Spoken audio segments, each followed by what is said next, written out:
প্রশ্ন, রাষ্ট্র কি বা রাষ্ট্র বলতে কি বুঝো? ভূমিকা। রাষ্ট্র শব্দটি আমরা প্রায় শুনি।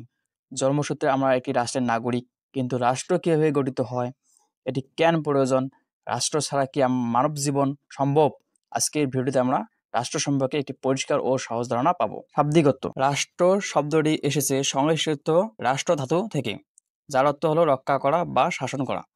অর্থাৎ রাষ্ট্র এমন একটি প্রতিষ্ঠান যা জনগণকে রক্ষা করে এবং শাসন করে। প্রামাণ্য সংজ্ঞা।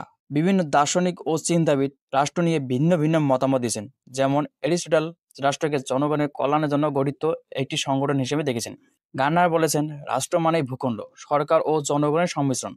আর রুশো বলেছেন রাষ্ট্র একটি সামাজিক চুক্তির ফসল। পরিশেষে বলতে পারি রাষ্ট্র হলো একটি নির্দিষ্ট ভূখণ্ডে অবস্থানকারী জনগণের উপর সার্বভৌম ক্ষমতা সরকার নিয়ন্ত্রিত প্রতিষ্ঠান।